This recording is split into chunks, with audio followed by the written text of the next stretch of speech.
The Intercontinental GT Challenge, powered by Pirelli, an international global championship comprised of races on 5 different continents. And the North American representative is the California 8 Hours, now in its 3rd running here at WeatherTech Raceway, Laguna Seca. Welcome all. I'm Greg Creamer, joined by Calvin Fish. Very happy to welcome to our booth Bob Varsha, and of course down in the pits, Ryan Marine. And we are joining you on an absolutely stunning day here from the Monterey Peninsula. It is time for qualifying for the California 8 Hours. And in the championship here, the way that the Intercontinental GT Challenge, powered by Pirelli, is formatted for the qualifying, Cal, it's a very interesting format that they use that truly makes it a team qualifying effort. Yeah, essentially everyone is trying to get through to the top 10 shootout, and to do that, it's an average taken from all 3 of your drivers who are competing here this weekend. So each driver will get a 15-minute little mini qualifying session then, and then, Bob, they'll average those times together, see who are the top 10, they get another crack at it, fresh set of Pirelli P0s. It should be quite a show here this afternoon. Show is the operative word there, Calvin. When you consider that it's an 8-hour race coming up, you don't necessarily need to be right at the front of the grid, but this is a world-class field of competitors, and bragging rights are very important to them. And as you point out, when you're buried in the field, even though for it, you know, being a long race, if you're in the middle of the pack just a little bit, it just adds to the risk as you get into those first few corners of getting involved in something. So the farther up the field, even though it's an 8-hour race, it helps you avoid things early on. Oftentimes, that's key. It really is. And talking to some of the teams this weekend, I spoke to the WRT group who run one of the Audis, of course. They're very conscious of that track position. Even though it's an 8-hour race, they feel they're down a little bit with their new configuration with the Evo kit on the Audi. Has more downforce, a little bit more drag. That means they're not seeing the straightaway speeds they're anticipating. They want to make sure they got that track position early. How do you do it? You have to qualify well. 8 hours, they're sprint races, really, though, Bob, at this level of competition.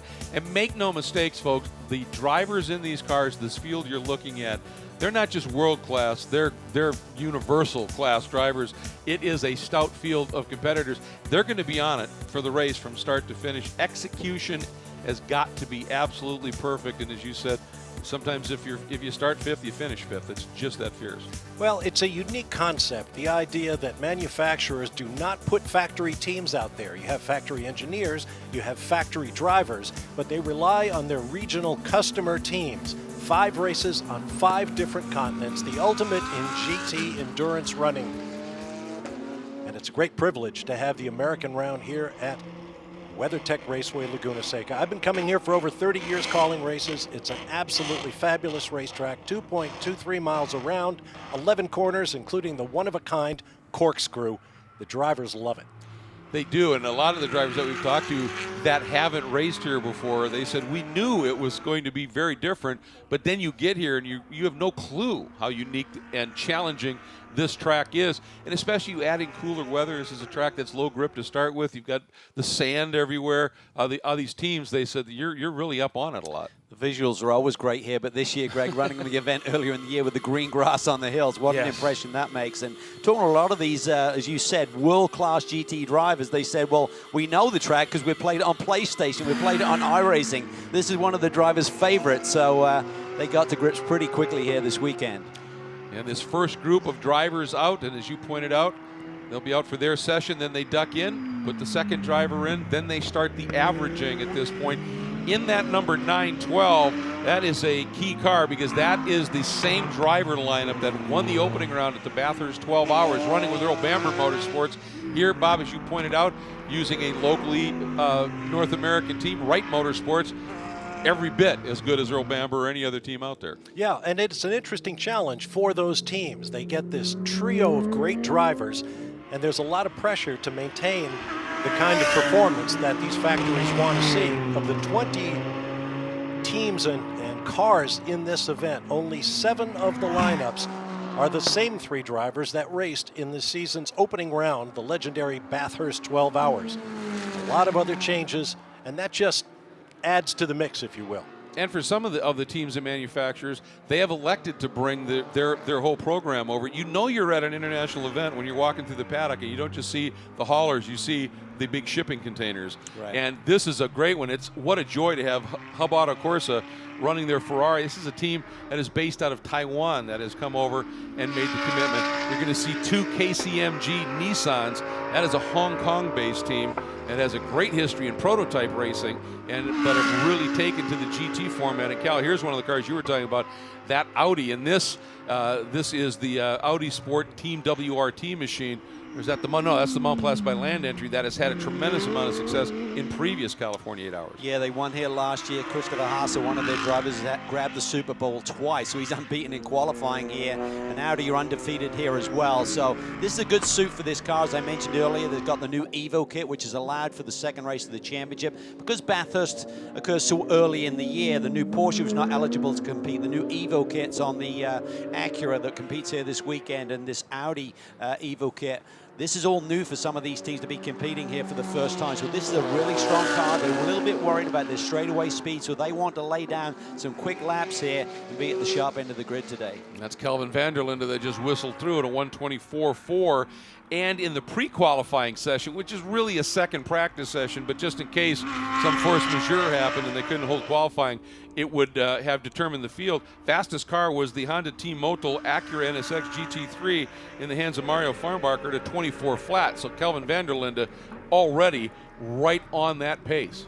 Yeah, and he's undefeated here. We talk about Audi. He's the only driver who shared the winning car in 2017 and 18. So he's going to come here with a lot of momentum.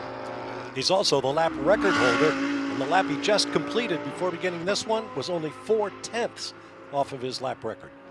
Yeah, great driver lineup, and just a very young talent here in Kelvin van der Linde, South African, through the corkscrew. Such an iconic corner down through Rainey Curve, named after the motorcycling great Wayne Rainey. Curious to see how the teams really work with their tire allotment. They're only allowed 12 sets of tires to get through the event after the paid testing sessions. Once it becomes free practice, that tire allotment then kicks in. You've got to manage that really accurately because there's a lot of tire degradation here at this race circuit. So I think this session, when you've got 3 drivers going out and trying to lay down a fast time, there'll be some different approaches there with the different teams. 23.9 by Kelvin van der Linde. That is bordering the fastest lap officially we've seen here this weekend. They turned to 23.9 in practice. We're right there. Let me be clear. Kelvin van der Linde's lap record is set in the race at a 1:24 dead. His qualifying record is held by Christopher Haase at 1:23.6. So within... I think we're going to see that go away this weekend. I think guys. so These too. Evo kits on these cars, a lot more downforce, a lot more grip available in a WeatherTech Raceway Laguna Seca. It's all about grip. It's renowned for being low grip, and that's why the tire degradation is not abrasive surface, it's very smooth, but as soon as you start to slide that tire, it just really works on the heat temperature cycle inside the tire, and you just lose grip. That's what the drivers will be focused on. Van der Linde moving over and letting the Audi Sport Team WRT entry move through as well. That's the number 10, and that's the car with Christopher Haase, we would suspect, behind the wheel. Excuse me, it would be Dries Vanthoor in this first session. You have to nominate your drivers, which one is considered driver 1, 2, 3. It doesn't really mean anything in terms of pace. It's just you have to nominate the drivers, and it should be Vanthoor. Out here is the lone GT Cup entry, the ARC Bratislava team. It's a Lamborghini Super Trofeo category car, a a spec championship for Lamborghinis. Great to have them here. What an engine sound. It is just phenomenal. And that's part of the magic of GT sports car racing is so many different, not only drive configurations, but engine layouts and thus engine sounds. Nice to see one of the teams, a lot of experience in North American racing, Park Place Motorsports, tabbed to be the second team that the Porsche factory has decided to support here with another stellar lineup of drivers. Romain Dumas, 2-time overall Le Mans winner, has a 3rd victory at La Sarthe in a GT car as well. One of the best in the business.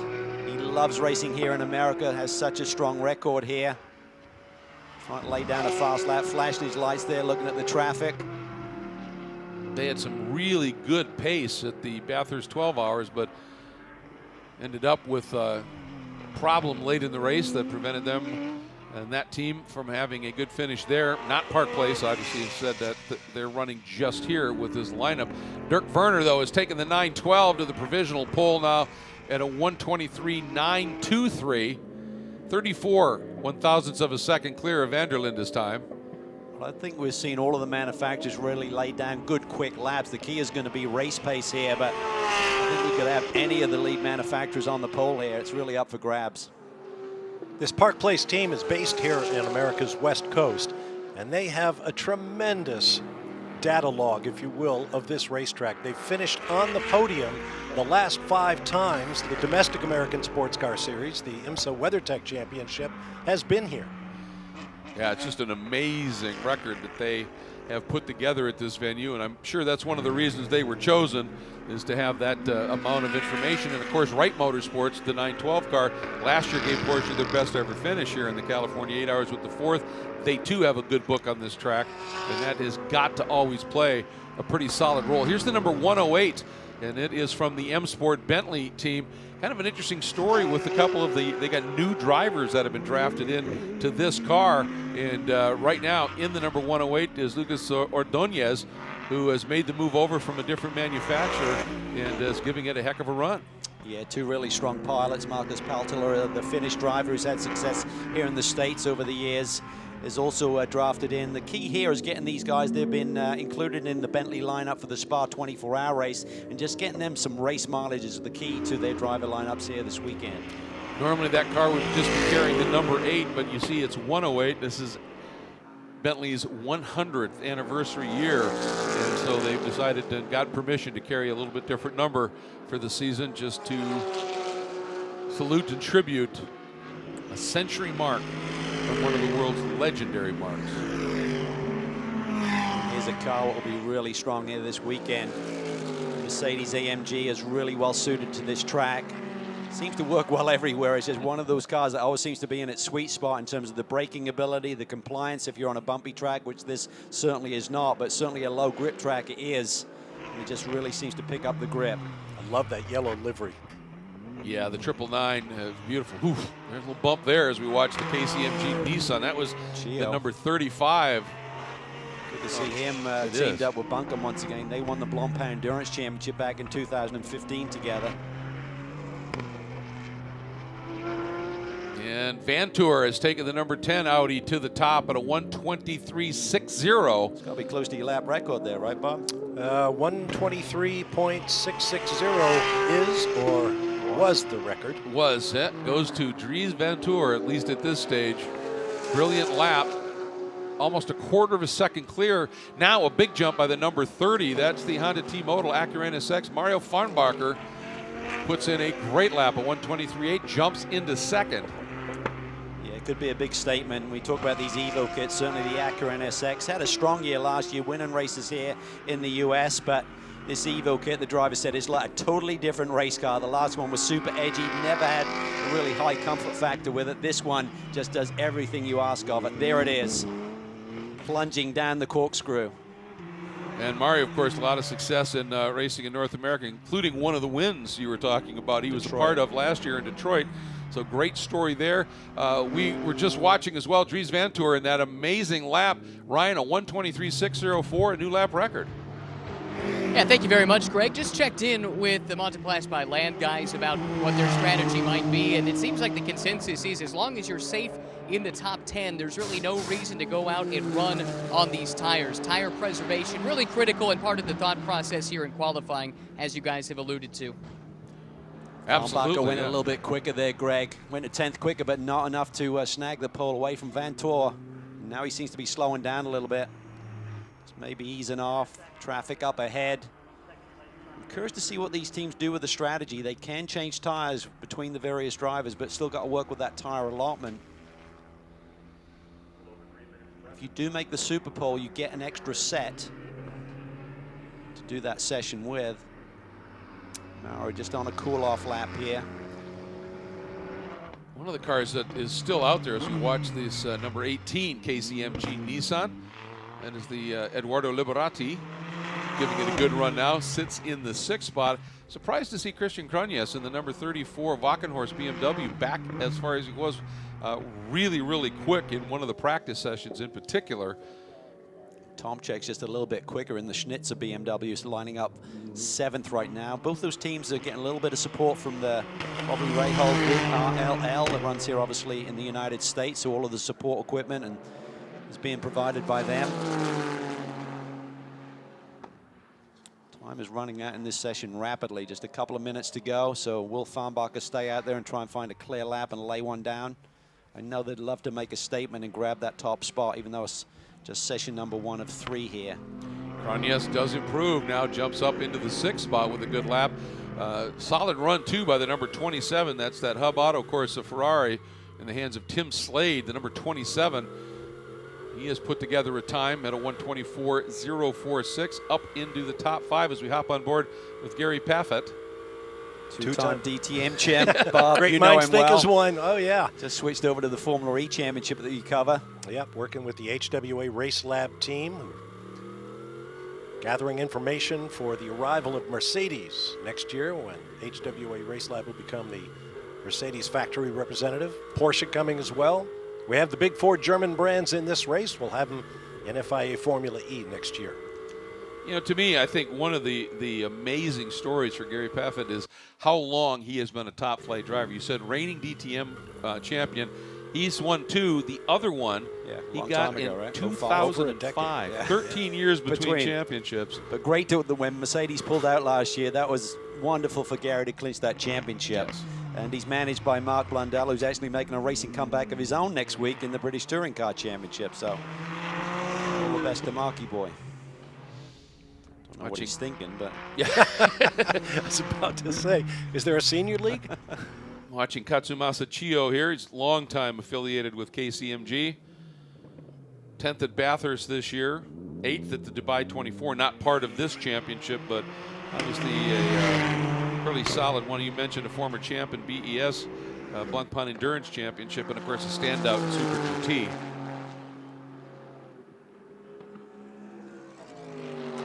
This is one of those cars. Last time we've seen one of these Nissan's race in the North American Championship, it was the older model, and you look at the differences between it and this car, well, the car we were just watching, absolutely phenomenal, the job that Nissan has done with the new package. As we go back to Maxi Pitts.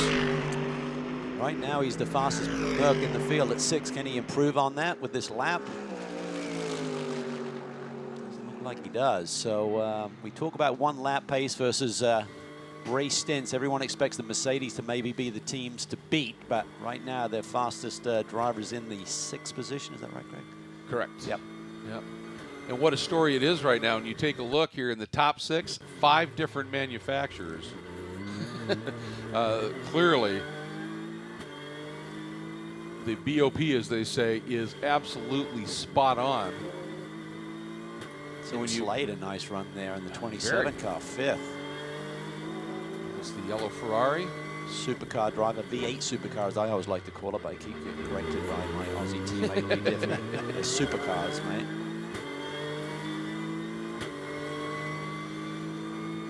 We have 8 manufacturers represented here this weekend, which is a record for this championship, the Intercontinental GT Challenge powered by Pirelli. And I'm just taking a look here, and you look in that top 8, I think you've got 7 different manufacturers. I mean, just really, really remarkable. And the times so close. That's the other side of the coin. Yeah, this 8-hour race is going to be an epic struggle, I'm sure. And as we are watching the driver number 1s making their way down into pit lane, where they'll be turning over to driver 2, the fastest of the driver number 1s is with Ryan.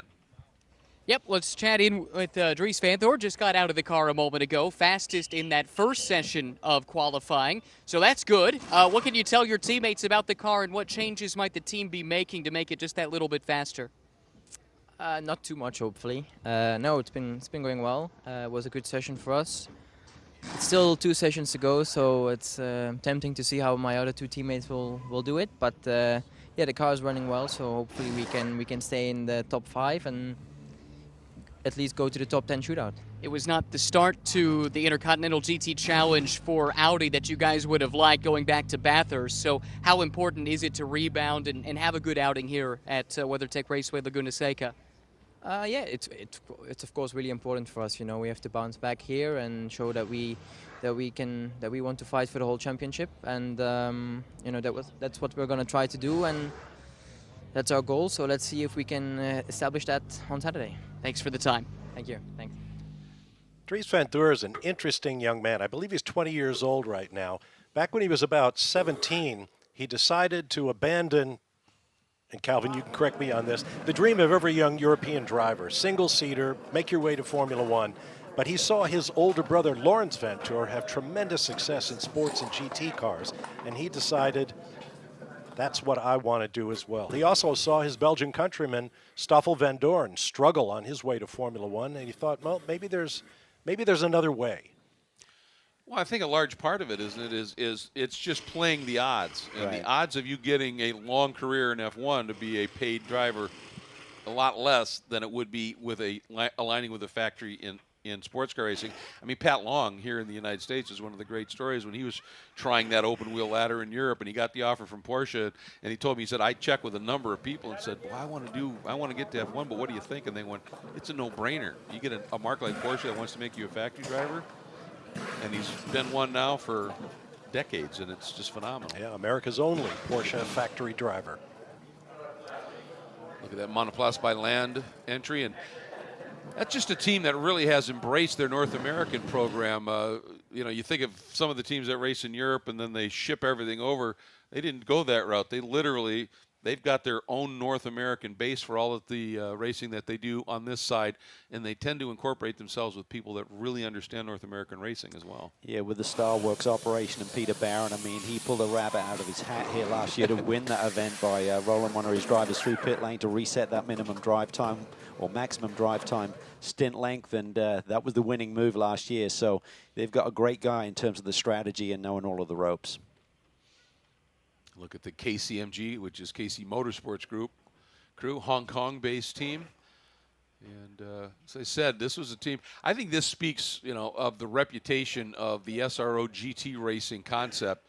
Was that this is a team that has done a lot of racing in World Endurance Championship, European Le Mans, the Prototype 2 category, and just watching what was unfolding. And it made a huge commitment to put together this program in GT racing.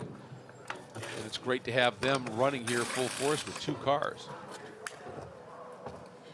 See a tire change on the Gruppa M Mercedes. Is that a no-brainer, Calvin, given the abrasiveness of this racetrack and the concerns about tire life? Do you want a fresh set of tires for each of your three drivers?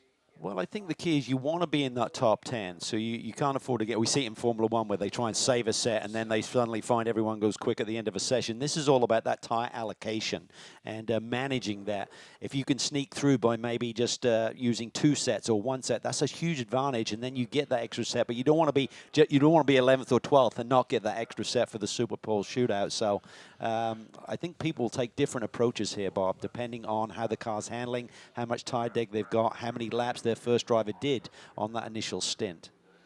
See the number 108 Bentley as it makes its way, as fast lane for the pit has been open as they queue up. We just receiving word from race control that the 107 has gone behind the wall and it will not be taking part in the rest of this session.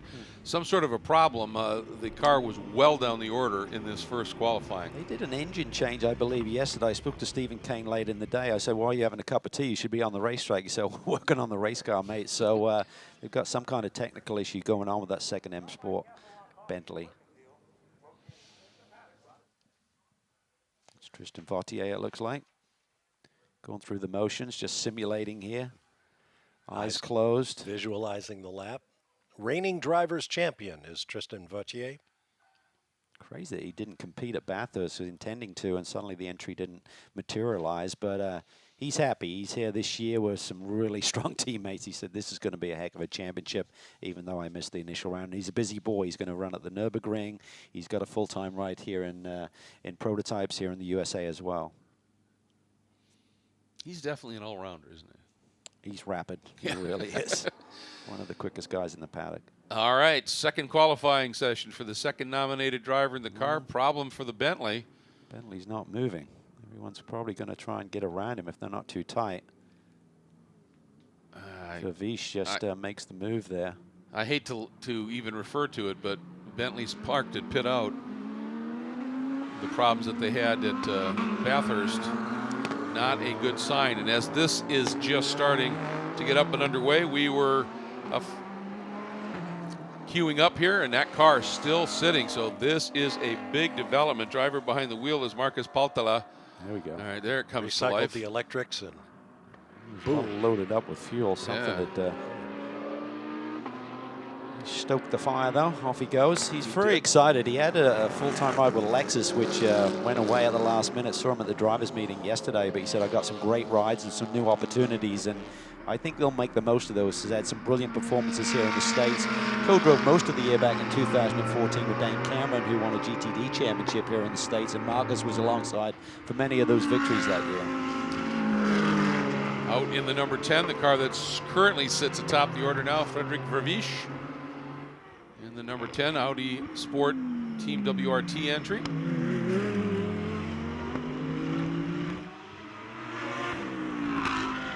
And we are talking to the problems for the number 107 Bentley that was down the order significantly and now has gone behind the wall. One of its drivers, a really young and up-and-coming star, Jules Gouillon, is with Ryan.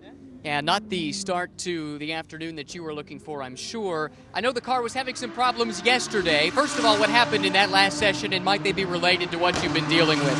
Yeah, for sure it's not the way we wanted to start. It's still a long race, so nothing is done. We had a water leak yesterday on the engine, so we took out the engine to fix everything, and we didn't have the chance to do a proper shakedown as it was pre-quali yesterday. So we had misfire again, and unfortunately, the boys worked really hard yesterday to fix it, and we were running out of time to check everything. Still, it's a long race. Everything can happen. We saw last year that a lot of things were happening in the race, and I guess we're gonna start 16 or 17, which is not so bad. So now we have to stay optimistic, positive. Help the team to fix everything the quickest as possible, and I hope tomorrow we'll put some show for you and come back to the front. Yeah, we hope so as well. Did you know immediately there was something amiss with the car? No, I mean, I was doing my warm-up procedure for the new tire run, and then I just had a misfire during my first flying lap. So no, it's a shame, but in the same time, as I told you, it's a long race. Nothing is done. The team is amazing. They are doing really good work to fix everything. So I have my full confidence on them. Full car, the crew of car 107 is really on it. So let's cross our finger for tomorrow. Sorry about the circumstances. Good luck tomorrow. No worries. Thank you. Good luck. Mr. Gouillon is one optimist. Yes, he is. He truly is. Love his spirit. We're going to try to put on a show for you. And that brings up a wrinkle in the qualifying rules. The idea, as explained earlier, is each of the three drivers in each crew post his best lap. They take the average to determine grid position. If you don't get all three drivers out there, if you have just two, then you line up according to your existing lap time average behind the teams that got all three drivers in the car. If you only have one, as in the case of the Bentley, then you will start behind the three-timers and the two-timers. Looking here at the number 18, Eduardo Imperatori in the number 18.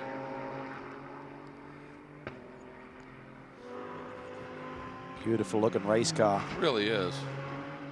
Godzilla was pretty tasty too, though, the previous gen car. It was gorgeous. But one of the things that the engine in it was forward and up in the chassis, and the driver said it would eventually, in a long duration corner, would just give up because of the high center of gravity.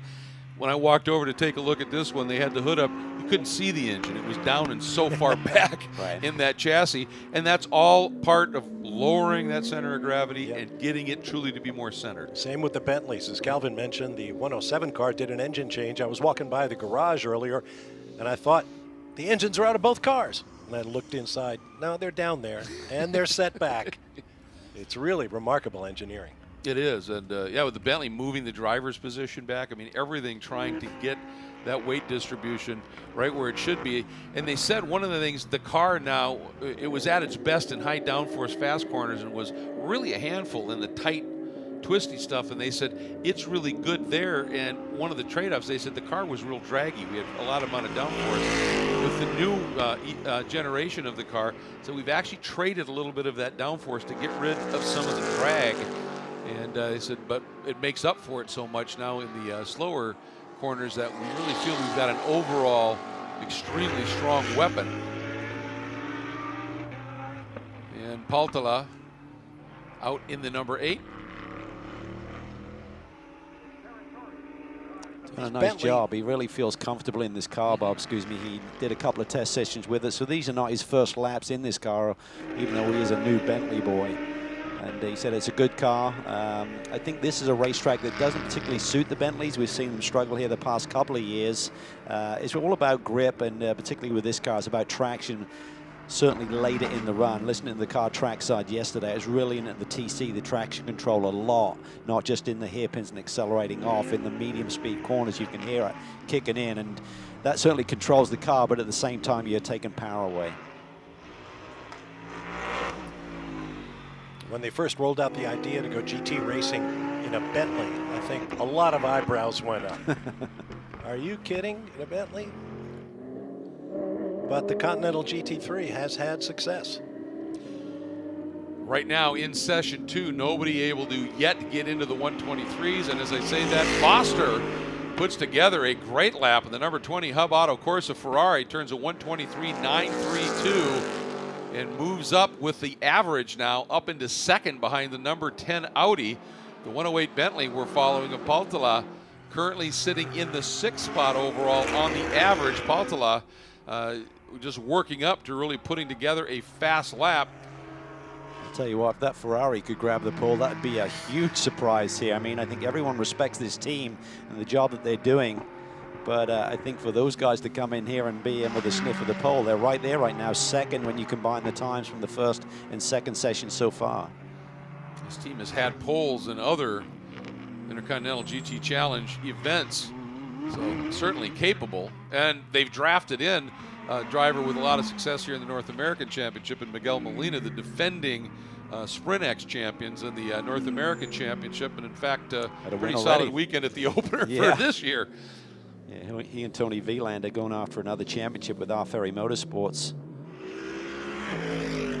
Well, they are the sole Ferrari representative in this race. Under the rules of the series, each manufacturer can nominate up to 4 cars to score points in the race. Of those 4, only the 2 highest placed cars will score manufacturer points. All of their drivers that finish on the top 10 will score driver points. Mercedes leads the way with 4 entries. Every other team has 2 except Ferrari.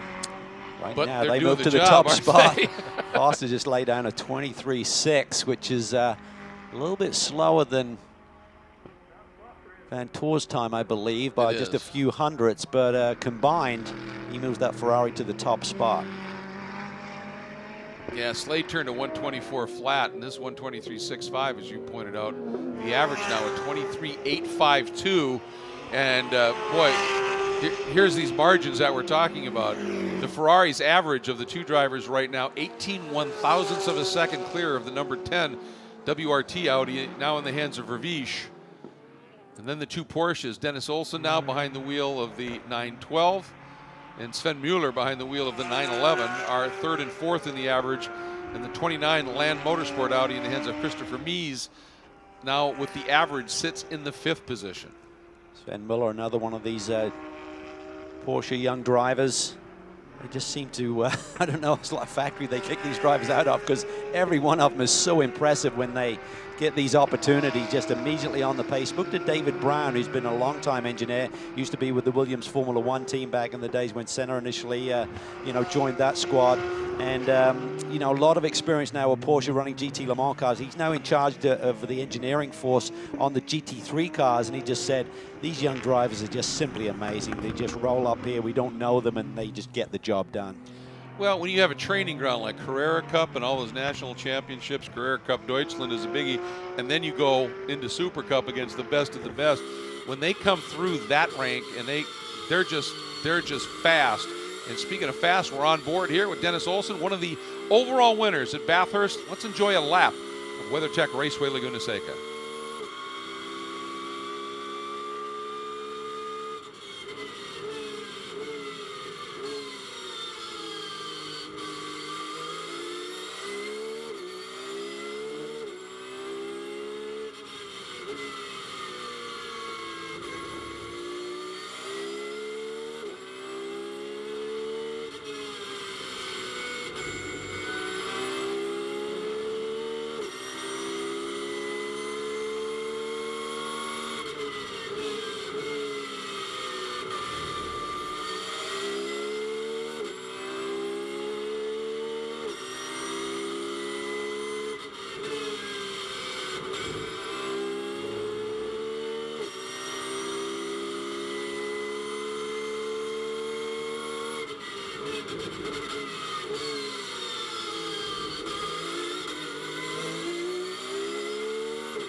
And you get a good look at pit in here at WeatherTech Raceway Laguna Seca. While we were on board for that ride, the number 34 Wackenhorst BMW in the hands of Jensen has just jumped with his lap. A very quick 1:23.657, Cal, up into third. We knew the car had the pace. Now they're showing it. Yeah, that seems to be the benchmark, right? That 23.6 range. We saw Vanthoor do it in session 1. A couple of drivers now hit it in session 2 and is leaping their car up the order. I think it's going to come down to that third driver, though, who can just wrangle a few thousandths of a second out and push to the top. Understand that the 107 is requesting a further engine change, trying to get release from Parc Ferme right now. So their battles continue as the sister car still on the racetrack here. And remember, though, the cutoff to make the pole shootout is the top 10. And right now, the 108 Bentley is not in that mix at this stage. To huge surprise, I think, the Montplus by Land Audi isn't either, sitting in 12th. Look at Mostert, he just laid down a 23.6 as well. We keep talking about that being the benchmark. I think there's now 4 or 5 23.6s. What an impressive young man he is. Got the attention of BMW last year when he put the car on the pole at Bathurst. Then they invited him to campaign at Petit Le Mans at the end of last year. He did the Rolex 24-hour race. And has also won one of those supercar races. One of the few who's actually beat Tim Penske over there in the early going. But I'll tell you, watching that pole lap he put on at Bathurst last year, talk about just hanging on by the edge and just nailed it and put together a great run. Here's Michael Jensen again in the Wackenhorst BMW. A couple of great programs, isn't it, with BMW? So much history with Schnitzer, Wackenhorst, so much success. This is one of the GT3 cars that is getting a little bit long in the tooth. The M6 has been out there some time, but the nice thing with BOP, some people don't like it, the balance of performance where you keep adjusting the cars so they're all on a somewhat level footing in terms of performance. That can keep some of the older cars in the game, Bob. Absolutely. It's all about car count. So right now, in terms of brand, we have Ferrari leading the way, the car you see right there, followed by Audi, then the BMW, and then the 2 Nissans, the brand new car. Nissan, the last of the 8 manufacturers in the series to declare for a full season. Yeah, it's been a great story here. And Jensen, and then in the 35, Alex Buncombe, who's got a lot of history in that Nissan program, put together a solid lap at a 23.693. What do you see, Cal? In Pretoria, 23.3, fast lap. New record. Jumps the 18 to the top overall and for this session, of course, with that lap.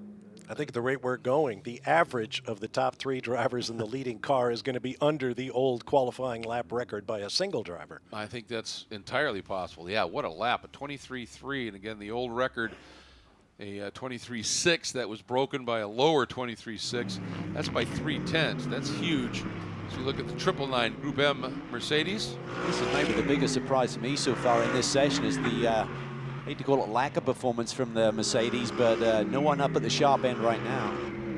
Well, like the BMW, this is a car that's a little bit longer in the tooth than some of the others.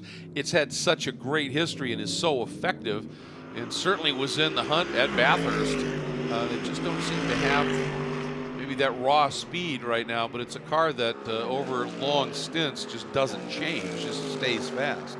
Checkered flag out for this session. In the meantime, looking at the average times, the top three are separated by a mere 0.07 of a second combined.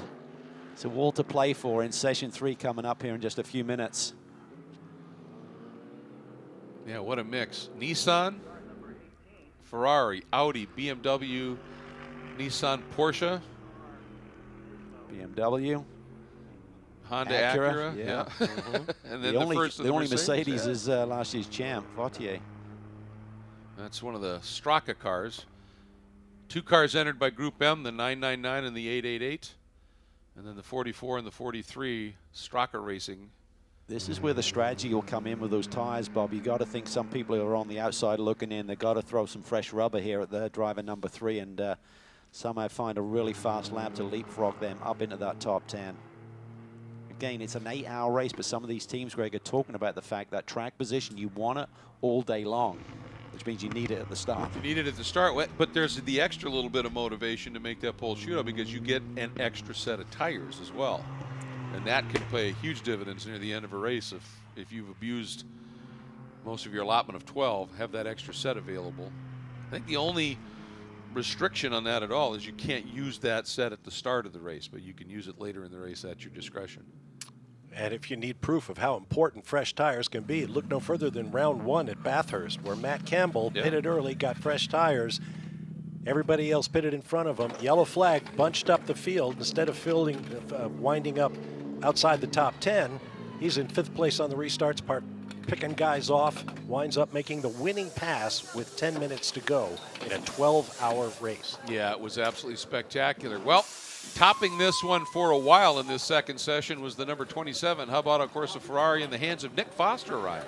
Yeah, Nick's lap put them on top for a little while and in a pretty comfortable position here with your third driver about to jump in. That has to take a little weight off your shoulders, right? Knowing you're pretty comfortable inside that top 10 right now? Yeah, I mean, the session was good. Slady did the first run. We're running quite a high fuel load in case we need the laps. You never really know what happens here in terms of traffic and bits and pieces. So we're using the entire session. So definitely performance-wise, the session's much better at the end. So to go out and go top early and a few guys not really make improvements on top of that, then it was, it's a happy feeling for us. We haven't really been focusing on a qualifying car so much because you know what the track's like here with no grip and a super amount of deg. So, yeah, I mean, we're relatively happy. I think we sit P2 and half a tenth off pole at the minute. So as long as Miguel has a really nice run, then I think we should cruise through to the 10 pretty easy, and then we focus on this afternoon then. What is the tire strategy going into the third session of qualifying? I think to be fair, we could probably play it safe, but we don't need to. We save tires for the race in practice, so we ran around yesterday on 400, 500k old tires, just around focusing on pit stops and the real important stuff for the race. So we're pretty comfortable for the race, and as I said, that's been most of our focus for the entire 2 days of testing. And yeah, we just see if we can start, I think realistically, if we can start the first 2 rows, then that's as good as it really gets for an 8-hour race. And, you've seen it before. Anything can happen here. Yeah, you're absolutely right. Thanks for the time. No worries. Cheers, man. Yeah, great guy and very, very quick. And he alluded to Miguel Molina. Yeah, you got to be feeling pretty good. You have 2 fast Aussies. Now you're ready for your third guy, who is the Ferrari factory shoe. Yeah. And you heard that phrase, high deg, high tire degradation. Everybody's got to be calculating. And it's all about, it's like asking a driver to save fuel too late in his run. You can't save tires if you've already used them up early in the weekend. They've done a great job of saving tires early. There's only so many stints in this 8-hour race. So even if you've got 20 sets of tires there, you can't use them. So they feel they're in good shape to get through what should be an 8-stint race. And so that allows them to now throw a new set of tires at this car in qualifying without really taking away from their allotment for the race moving forward. Absolutely. It's all about that the strategy, the planning ahead to make sure you're ready, and a big urgency by the number 18 to get out fast into the fast lane, which is now officially open. And the guy behind the wheel, his teammate just broke the track record here. The guy now behind the wheel of that 18 already has shattered a track record at a pretty legendary event this year. Yeah, he got that big lap record at Daytona in the 24-hour race. So Ollie's very much in form, in the peak of his career. Long-time Audi factory driver, now working with the Mazda group and amongst others. So he's found a good home here with the Nissan program. Busy boy, as many of these GT races are. Ollie Jarvis Molina, and in the third place car on the average right now, that number 10 Land WRT Audi is the guy who sat on the pole here, the fastest guy the last 2 years, Christopher Haase, unbeaten. So this one should be absolutely spectacular. The shootout starts now. And again, we just talked about the lap that Alexandre Imperatori put in that number 18 to break the track record, and Ryan's caught up with him. Yeah, it was quite a lap. Did you know that was under the existing track record? No, I have no idea. I'm learning now, but I'm quite happy with the lap. Obviously, it was pretty good. Didn't leave much on the table, so quite pleased with that for sure. First trip here for the team. First trip to this event for this generation of Nissan as well. What were the expectation levels coming into the race weekend? I think we really didn't know. We didn't have any expectations. Like you said, it was our first time here. We didn't have any reference. And obviously, looking at the track is probably not the one that's most suited to our car. We have a big car, and it's quite a tricky layout. But so far, it's been going well. But then tomorrow is a different story because it's a lot of tire degradation around here. So we hope that we did our homework for the race, and we see what we can start it. When we get to the pole shootout this afternoon, do you think you have the pace to go for pole? It's hard to say. Here it's so close. Obviously, I got a good lap in, but it doesn't mean anything for later. Maybe the conditions change, and anyway, everybody is quick around here, so we'll see. Well done. Thank you. Thank you. Yeah, just looking at the drivers that are going to be coming out. Nicky Katzberg, who, of course, if you've been following Pirelli World Challenge over the years, showed some tremendous speed in this in the North American Championship. Augusta Farfus in the number 42 BMW. Matt Campbell, who you talked about, Bob, that put on that amazing charge at the end of Bathurst.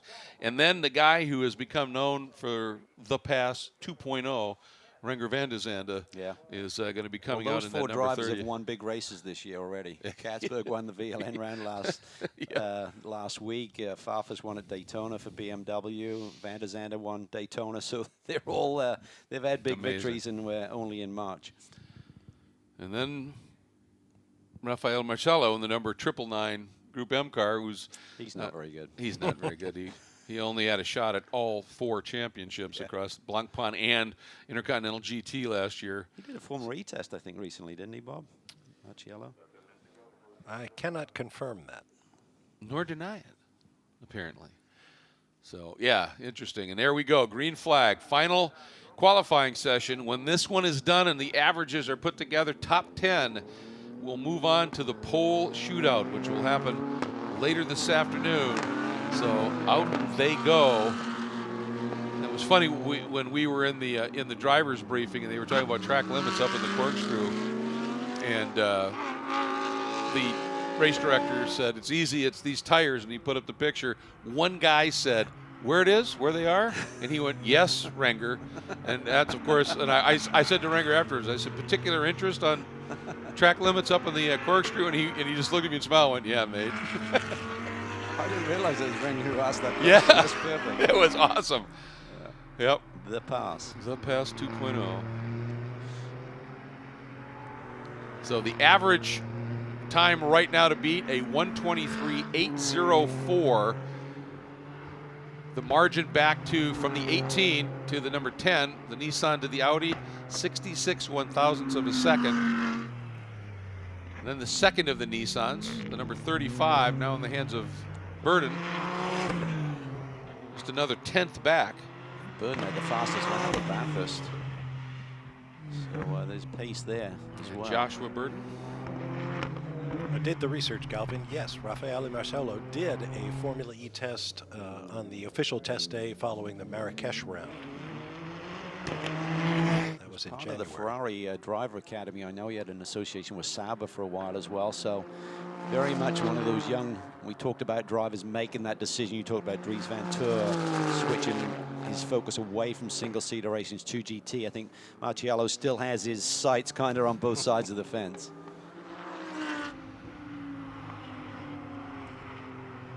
There's, you see, JAR, the driver code for Ollie Jarvis. In the number 18, KCMG Nissan. Tires just settling in, try to build those pressures gradually. And then just trying to find that peak lap, probably about lap 3 or 4, I would say would be the ultimate. See if they can get that pole position.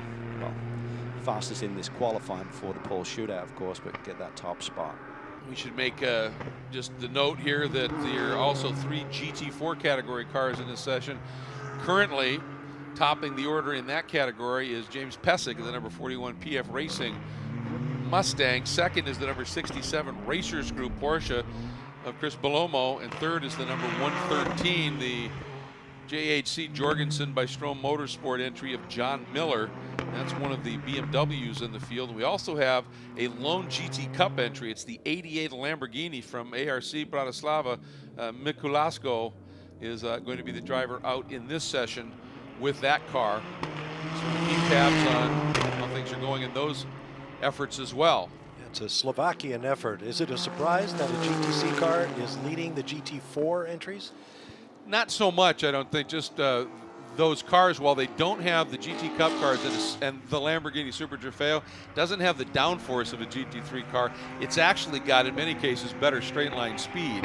And so it gets around here fairly well. And it just has just a lot more of that potential than a GT4 car.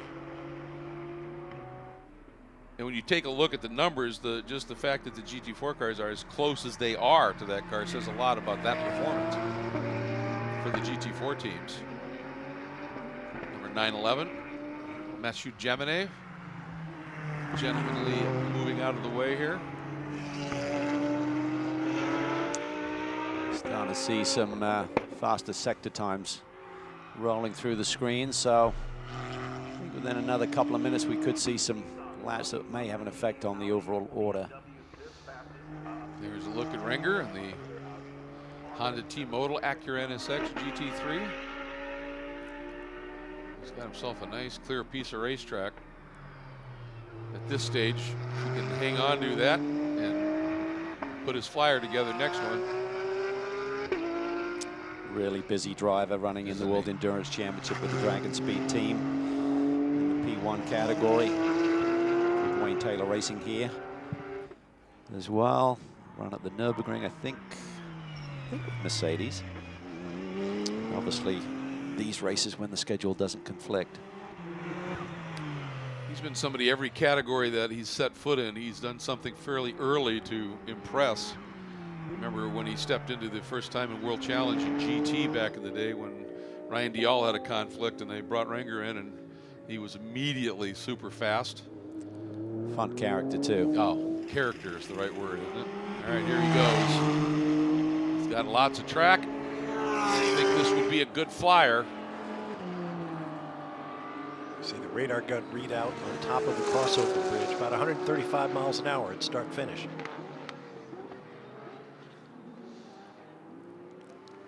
The 912, Matt Campbell there. Just he got in there a little bit deep, didn't want to use up the tires. Then he just gave the car its head and just eased back into it. Looks like he's got a bit of traffic up ahead. He runs wide. That's not good. Focus may have been on this traffic, how it's going to affect this lap. So curious to see if he aborts here and just creates a gap.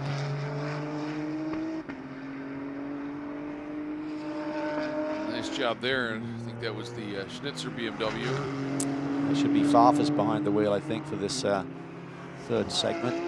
Yeah, he saw him coming, just laid up nicely to let him through. Jarvis comes through. All right, we're starting to get there now to 24.5. Christopher Haza to 24.4. Winkelhock in the number 29 and a 24.3. No one down in that 23 range just yet, but I think this next lap we may start to see that. We certainly anticipate that some of these teams have thrown fresh set of Pirelli P0s at the car. This is Molina and the Ferrari. Certainly Foster indicated that he would have fresh tires for this run.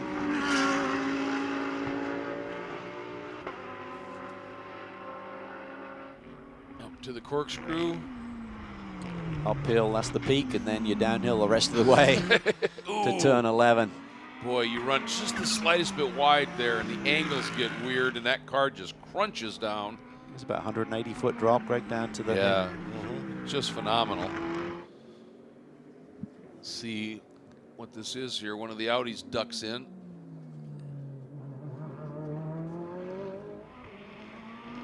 All right, currently in the 5th spot on the average. Molina coming through. See if there's any improvement. The mid-24 range there puts him, so that's 6 overall, but that's not representative yet. That's not a representative lap time, so he'll continue to, oh, super sideways there, asking a bit too much out of that Ferrari. Winkelhock comes through in the Montplaisir by Landau. He turns the first 23 at a 23.7. That car firmly in 3rd right now on the average. Still Jarvis, that number 18 KCMG Nissan, the top of the heap. It's amazing how close those times are between different manufacturers, different teams, obviously different drivers. That 23.6, 23.7 range has been hit a lot. The 912 Campbell, a 23.8, and on the average, that Porsche goes to the top from Wright Motorsports, the number 912. The average is a 23.9, a 24 flat, and a 23.8. And the average is a 23.930. Great lap by Matt Campbell. That's just...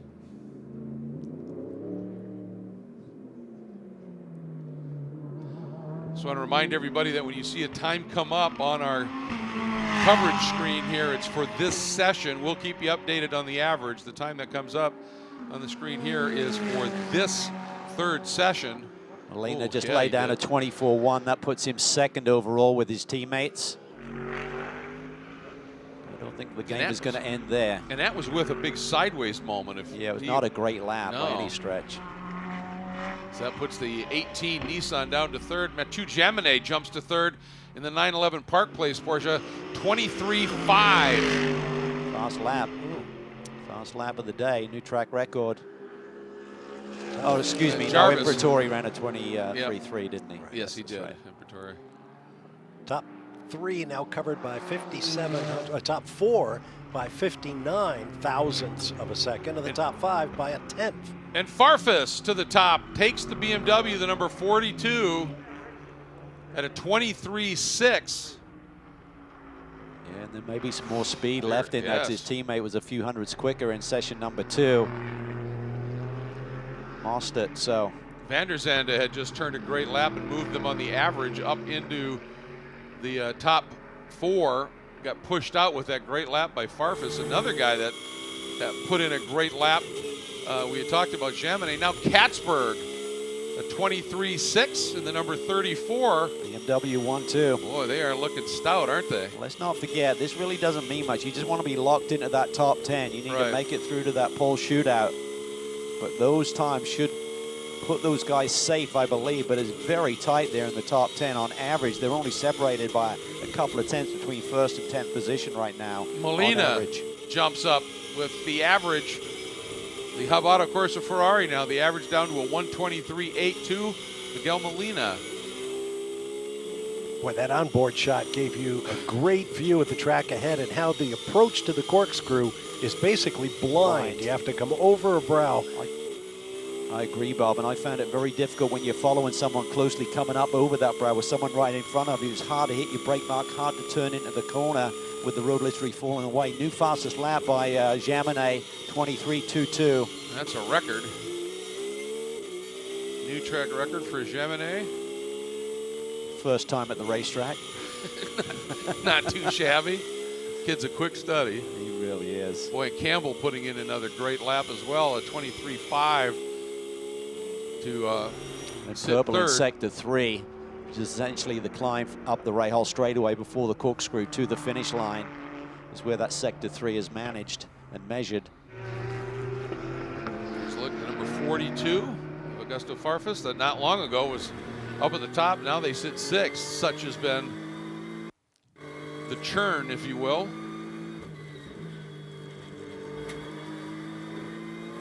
Riding on board now.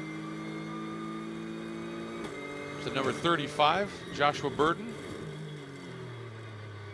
As we said, this man has pace, had the fastest lap at Bathurst. His car has pace. Some big surprises here this weekend.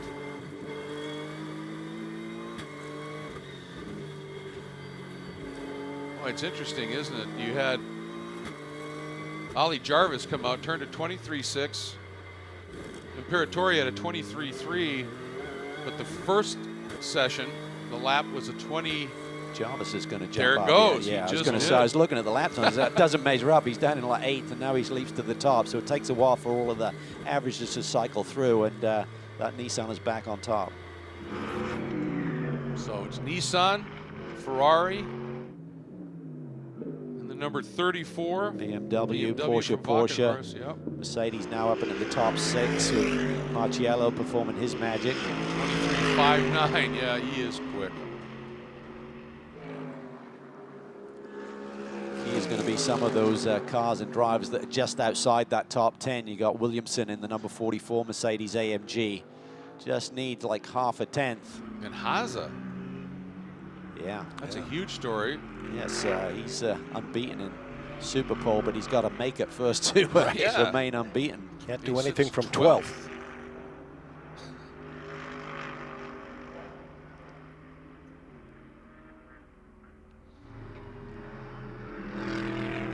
Watching this lap here from the number 999 at Marciello.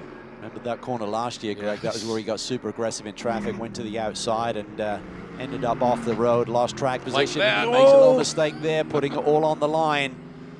And I think that's the key with this young man. He's so impressive, so much speed, but literally hangs it out all of the time, and that cost him dearly last year in terms of the race performance and the championship.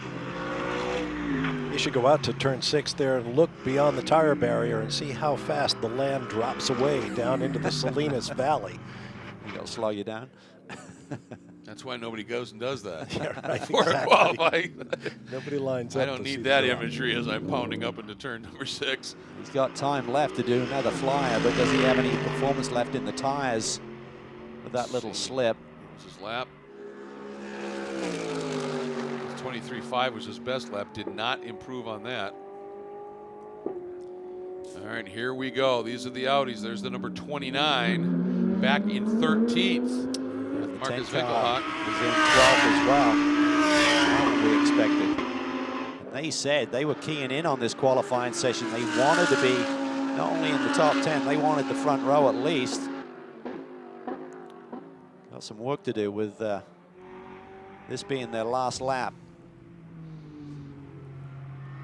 Pressure is on. That's a 23.6, but not enough.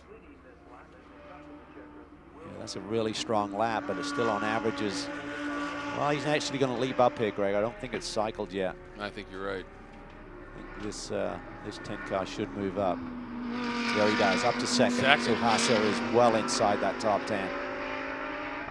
Leaving it uncomfortably late, you would think. Well, this would be a huge upset. Audi has taken both previous poles for the California 8 Hours here at WeatherTech Laguna Seca and has won both of the races. So for them to be struggling here in qualifying is a headline. Up to second now, so that should do it with the checkered flag out. He's not going to lose that many positions even with cars on track. Question is, can Winkelhock in this car, the 29, do anything that will move him up significantly? Haase, as you would expect, hits pit lane. They're happy. This is huge. Needs to be a big lap. He's got 23.7 already on the board, so he needs an improvement on that. And does he get it? Personal best sector 2. No, I don't think he did. Just shy. Wow, Locked out big of the story. top 10.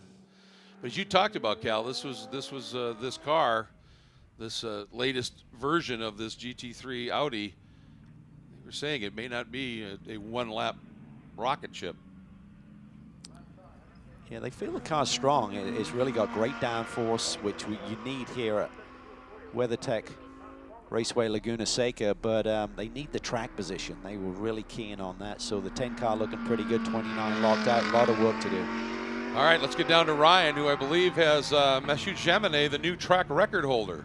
That's right, fastest in that last session. Believe that is the new track record as well. I understand you've not been here before, so safe to say you like the place all right? Yeah, I think, I like the place. It's pretty nice. I think the first time also I did COTA, I was on pole. So it looks like American tracks works really well for me so far. But yeah, the car was great. The team did a really good job. We were a bit tight on timing to go in Super Pole. So I knew that I had a lot of pressure on my shoulders to put a very good lap in. But yeah, I managed to do that. Really, really good performance so far from the car overall. So let's see this afternoon in Super Pole. Will you be in the car for Super Pole? I cannot promise. We have to speak together. Very good. Good luck this afternoon. Thank you. Thank you very much. Yeah, if I was team manager, yeah, I'd be sticking in. That's pretty simple. And I'll tell you, I mean, he is truly special. You know, he hit the radar here in North America when he showed up in the Super Cup race supporting the F1 race at COTA and swept both of the races, beating the eventual champion. Got the nod for a couple of GT Daytona starts the next year. Promptly put the car on pole and had fast laps. I mean, it's just ridiculous. And won a bunch of races with James Sofronis and the GMG group in Sprint X a couple of years ago. You should buy him a condominium here in the States. Exactly. That's an Earl Bamber style career arc. Right. It is. You get one foot in the door and then kick the rest of it down. So he's, what, 22? So following what you just said, when he's like 28, he'll be a team owner. That's right. Exactly. How about that? Earl Bamber, superstar driver for Porsche, starts his own team, wins the opening round of the Intercontinental GT Challenge. And the team, it was like December 10th when they started putting the team together. In less than 2 months, win one of the biggest races on the planet. I mean, that's pretty special. Last victory for the previous iteration of Porsche's 911 GT3. And hard to believe that Porsche had never won Bathurst. I mean, you know, they've won so many of the legendary races, and that one had eluded them. So it was special on so many different levels. Interesting way the field leaves the racetrack here at WeatherTech Raceway Laguna Seca. Big, wide, sweeping turn, go behind the pit wall, and then down into the paddock. So here's the story. The top 10, they all go to the pole shootout. So this whole top 10 could easily shuffle. But the outside of the top 10, those positions are established. So let's run through it here. The number 18 KCMG Nissan, fastest on average here, and sits atop this order. The number 10 Audi, then the number 27 Hub Auto Corsa Ferrari, the 34 BMW, the 2 Porsches, the 912 and the 911, the 999 Group M Mercedes, the number 42 BMW is 8th, 9th, the number 35. Again, great story there. That's the second of the KCMG Nissans. And then concluding the top 10. And this was good. Renger van de Zende got the lap at least to get them in to that pole shootout in the number 30 Honda T-Modal Acura NSX GT3. 11th on back. Where they qualified in this is where they start. They're locked in, and I think for the Acura NSX, that was key to get inside that top 10 because Farnbacher was really quick yesterday in free practice, and it's basically a reset. What you have on the board right now for the top 10 goes away, and it's all established, the top 10 grid positions by that pole shootout here a little bit later in the day. Let's finish that out now. They will start in 11th, the 888 Group M Mercedes, then the number 44 Straka Mercedes, the 29 Land Audi, the 108 Bentley, the number 43 Straka Mercedes, and then you've got the pole sitter, the lone car in the GT Cup category, Mikolasco for ARC Bratislava, and then on the pole in GT4, the PF Racing Mustang, chased by this car, the 67 from the Racers Group, the Porsche, and then the 113 of Miller in the BMW. But with that, we're looking at that one Bentley starting 14th. The other Bentley had to go behind the wall for some repairs. Ryan, what have you found out about what's happening with M Sport? Well, no one better to ask than Brian Gush from Bentley. It was a trying session in qualifying. First of all, what do we know about the car that went behind the wall? And then second of all, how about the performance from the other car in that session? So starting with car number 107, we had a problem with it yesterday. We had a water leak and a misfire. We took the engine out to have a look, but not having a chance to get it back onto the track to have a shakedown, the problem reoccurred this morning in quali, so we've got a bit of work to do now. Car 108 struggled for grip right throughout the session, and we've got 2 new drivers in that car, so they're getting used to the car. Low grip track, but it's a long race, 8 hours, so we'll play the long game. That is the good news. Plenty of time to make your way to the front. How confident are you that this car will be fighting at the pointy end by the end of the race? Well, we've got good race pace. We don't have a qualifying setup, but a really good race pace. So I'm confident with the drivers are confident in the car, and the car's good over a long distance. So yeah, I'm confident we'll have a good race. Thank you, Brian. Pleasure. I think it's interesting, maybe parallel here to look at, Cal, with what happened at Circuit of the Americas in the opening round of the Blancpain GT World Challenge America. First qualifying session at COTA, where it was cold, that the Bentley was super strong. Second session, the temperature was much colder. It had changed and it got a little damp. And they suddenly were nowhere, and they traded some of the downforce with this new chassis to get rid of some of the drag that they talked about. This is a track you need downforce. What do you think? You do, and I think if you can read anything into this first stage of the season with the various championships, is that maybe it doesn't have a big setup window. You know what I mean? Maybe you just really have to narrow it down. But they'll learn quickly. They actually ran not these identical cars, because the cars they ran here at the end of last year were the same generation car, but those cars then went to K-Pax that are now competing here in the US. So these are different cars, but same gen. So they should be gradually building that notebook and come back a little bit stronger. So we find ourselves here as we take a look at some of the key moments from this qualifying session. Things are set for the pole shootout coming up later this afternoon, scheduled at 3:40 Pacific time.